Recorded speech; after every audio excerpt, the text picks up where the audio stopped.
करता है। कृपया आप लोग अपने माइक को ऑफ रखें और देखिए आप लोगों के सामने एक पीपीटी दिख रही होगी और हम लोग चलिए इस पर बात करते हैं। और देखिए पहला जो डिफिनीशंस है उसके बारे में हम लोग एलिमेंट के बारे में बात करेंगे, जिसको हिंदी में हम लोग क्या बोलते हैं, तत्व बोलते हैं, एलिमेंट या तत्व। देखिए इसको हम लोग पहले भी पढ़ चुके हैं। पदार्थ का वह मूल रूप जिसे किसी भी क्रिया द्वारा विभाजित नहीं किया जा सकता है उसे हम तत्व कहते हैं। तत्व को हम विभाजित नहीं कर सकते हैं, इसको हम लोग पढ़ चुके हैं। मेन हमको था इंग्लिश में डिफिनीशंस यहाँ दिखाना आप लोगों को। और तत्व के बारे में हम लोगों ने देखा भी था, जैसे हाइड्रोजन हुआ, ऑक्सीजन हुआ, और ये सब बहुत सारी मैंने आपको लिस्ट भी दे दिया है कि तत्वों की जो है। तो इसके बारे में इसके आगे वाली परिभाषा पे हम लोग बात करेंगे। देखिए इसको अंग्रेजी में हम बोलेंगे the basic form of a substance which can not be divided by any action is called element. यानी पदार्थ का वह मूल रूप जिसे किसी भी क्रिया द्वारा विभाजित नहीं किया जा सकता है उसे हम तत्व कहते हैं। देखिए आगे आप लोग एक चीज जानते होंगे, जैसे कोई भी पदार्थ है, ठोस या जो भी, उसके अणु क्या होते हैं, एक दूसरे से चिपके रहते हैं कि नहीं भाई। जैसे ठोस हुआ, द्रव हुआ, गैस हुआ। तो ठोस देखिए इसके जो अणु हैं ये क्या होता है, एक दूसरे से चिपके रहते हैं। और जब ये चिपके रहेंगे तो इनके बीच में भाई कुछ न कुछ तो ऐसा कार्य करता होगा जिसके कारण ये आपस में इसके अणु चिपके रहते हैं नहीं। बाद में हम क्या करते हैं, चाहे तो इसको तोड़ फोड़ के अलग करते हैं, जब तो अलग हो जाता है। तो ये जो पदार्थ होते हैं इनके अणुओं के बीच में एक बल कार्य करता है जिसको हम लोग आकर्षण बल कहते हैं। ठीक है, तो इन्हीं आकर्षण बल के कारण पदार्थ के अणु एक दूसरे से चिपके रहते हैं। तो उसी पे आधारित हमारी परिभाषा है। और पहली परिभाषा है ससंजक बल, इसको कोहेसिव फोर्स बोलते हैं इंग्लिश में। तो चलिए इस पर हम लोग बात करते हैं कि ससंजक बल है क्या। अभी हम बात कर रहे हैं आप लोगों को कि पदार्थ के एक ही पदार्थ के अणुओं के मध्य लगने वाले आकर्षण बल को ससंजक बल कहते हैं। भाई जैसे कोई भी पदार्थ है, मान लीजिए मैंने ये ले लिया, पेन ले लिया, इसके जो अणु हैं इनके मध्य, जो अणु के मध्य जो है लगने वाले आकर्षण बल को हम लोग क्या कहेंगे, ससंजक बल कहेंगे जो है।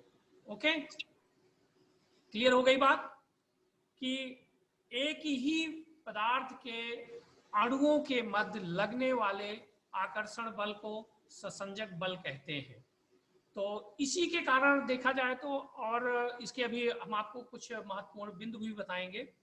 इसको इंग्लिश में हम बोल सकते हैं कोहेसिव फोर्स को हम लोग क्या बोलते हैं, the attraction force that takes place between the molecules of a substance is called a cohesive force. Means एक ही पदार्थ के अणुओं के मध्य लगने वाले आकर्षण बल को ससंजक बल कहते हैं। हिंदी और इंग्लिश में आप आराम से तैयार कर सकते हैं। क्लियर हो गई होगी बात। अब आगे हम लोग बात करते हैं इसके कुछ महत्वपूर्ण तथ्यों के बारे में। देखिए नोट्स में आप लोगों को दिख रहा होगा कि प्रत्येक पदार्थ, अभी मैंने आपसे बताया था, प्रत्येक पदार्थ के अणुओं, प्रत्येक पदार्थ अणुओं से मिलकर बना है। भाई जो भी पदार्थ बना है किससे मिलकर बना है, अणुओं से। अणुओं या परमाणुओं से बताए थे ना आप लोगों को, अणुओं से मिलकर बना है, जिनके बीच यानी अणुओं के बीच में कौन सा बल कार्य करता है, आकर्षण बल कार्य करता है, और जिसे अभी हम लोग ससंजक बल कहते थे। और इसमें एक प्रश्न बनता है कि सबसे ज्यादा ससंजक बल किसमें कार्य करता है या अधिक लगता है, तो ठोस में बताएंगे। ठोस में ससंजक बल का मान बहुत अधिक होता है। अब आप कह सकते हैं ठोस में क्यों ऐसा होता है। भाई ठोस के अणु बहुत पास पास होते हैं, आपस में चिपके रहते हैं, जाहिर बात है इनके बीच आकर्षण बल बहुत अधिक लगेगा। जब आकर्षण बल अधिक लगेगा तो निश्चित रूप से ससंजक बल का मान भी अधिक होगा, जिसके कारण वो बहुत पास पास होते हैं और चिपके रहते हैं। इसीलिए हम लोग कहते हैं ना, ठोस की आकृति और आकार दोनों क्या होती है, निश्चित होती है।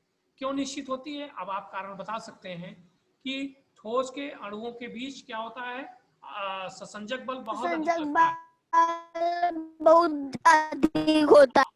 हाँ, इसके कारण, इसी कारण जो है ठोस की देखा जाए तो आकृति और आयतन दोनों निश्चित होते हैं। ये दो महत्वपूर्ण बिंदु हो गए। और देखिए मैं इसके बारे में अगला हम लोग बात करेंगे। दूसरा है असंजक बल, एडहेसिव फोर्स। एडहेसिव फोर्स कौन सा होता है?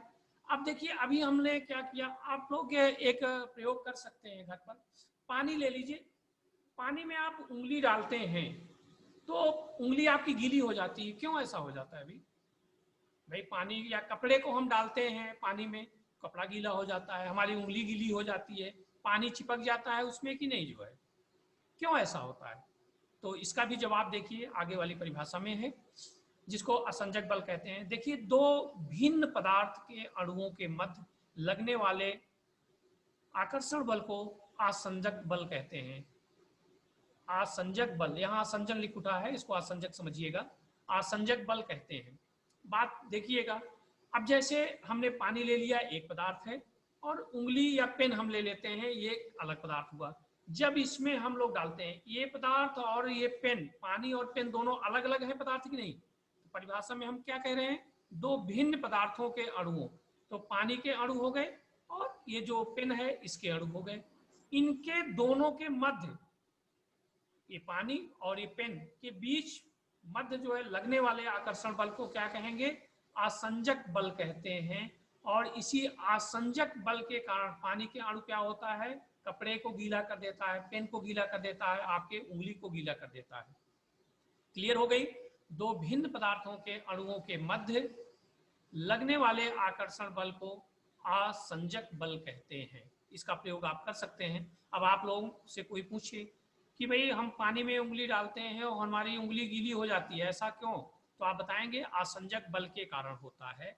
असंजक बल के कारण पानी हमारे जो है उंगली में चिपक जाता है। कोई कपड़ा जो भीगता है, भीग जाता है, गीला हो जाता है, तो इसी बल के कारण होता है। और दोनों अणुओं के बीच में आकर्षण बल कार्य करता है और दोनों चिपक जाते हैं। यानी पानी के अणु क्या होता है? उंगली में, हमारे कपड़े में, पेन में चिपक जाता है, जिससे पानी क्या करता है? उसको गीला कर देता है। इसको इंग्लिश में भी हम लोग बोल सकते हैं, एडहेसिव फोर्स को हम बोल सकते हैं the attraction force that take place between the molecules of different substance is called adhesive force. आराम से आप बता सकते हैं। द अट्रैक्शन फोर्स कहाँ किसके बीच में लग रहा है आकर्षण बल? दो भिन्न पदार्थ के अणुओं के मध्य लग रहा है, उसको हम लोग क्या बोलते हैं? असंजक बल कहते हैं। तो मेरे ख्याल से ये आप लोगों को काफी हद तक परिभाषा क्लियर हो गई होगी। दोनों परिभाषाएं आप बता सकते हैं।